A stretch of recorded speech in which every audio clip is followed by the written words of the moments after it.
حضرت جابر رضی اللہ تعالیٰ عنہ فرماتے ہیں کہ آپ صلی اللہ علیہ وسلم نے ایک دفعہ گھر سے باہر تشریف لا کر فرمایا، ابھی ابھی میرے دوست حضرت جبریل علیہ السلام تشریف لائے تھے اور فرمایا، پچھلی امتوں میں سے اللہ کا ایک بندہ اپنے گھر بار، عزیز و اقارب، مال و دولت سب کچھ چھوڑ کر سمندر کے بیچ میں پہاڑ نما ایک ٹیلا تھا، اس میں جا کر عبادت کرنا شروع کر دی۔ وہ سمندر اتنا وسیع تھا کہ اس ٹیلے کے ہر جانب دور دور تک صرف سمندر تھا، وہاں پر کوئی کھانے کی چیز نہ تھی اور سمندر کا پانی بھی نمکین تھا۔ اللہ تعالیٰ نے اپنے فضل سے اس میں ایک انار کا درخت اگا دیا اور انگلی کے برابر میٹھے پانی کا چشمہ جاری کر دیا۔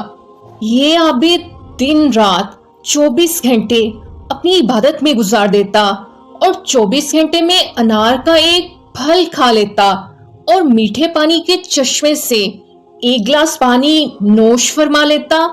اسی حالت میں 500 سال گزر گئے۔ 500 سال بعد جب اس عابد کی موت کا وقت آیا تو اس نے اللہ سبحانہ وتعالیٰ سے دعا مانگی کہ سجدے کی حالت میں اس کی روح پرواز کر جائے اور اس کے جسم کو مٹی اور ہر چیز پر حرام کر دے اور قیامت تک سجدے کی حالت میں صحیح اور سالم رہے۔ اللہ تعالیٰ نے اس کی یہ دعا قبول فرما لی۔ سجدے کی حالت میں اس کی موت ہو گئی اور اللہ تعالیٰ نے وہاں ایسا انتظام کر رکھا ہے کہ قیامت تک وہاں کسی انسان کی رسائی نہیں ہو سکتی۔ قیامت کے دن اس عابد کو اللہ کے دربار میں حاضر کیا جائے گا تو اللہ پاک فرشتوں سے فرمائیں گے کہ میرے اس بندے کو میرے فضل سے جنت میں داخل کر دو۔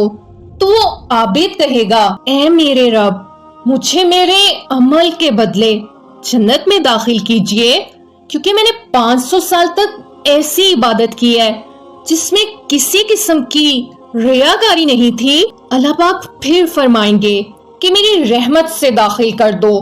تو یہ بندہ کہے گا کہ میرے عمل کے بدلے میں داخل کیجئے، تو اس پر اللہ پاک فرمائیں گے کہ اس کے عمل اور میری دی ہوئی نعمتوں کا موازنہ کرو۔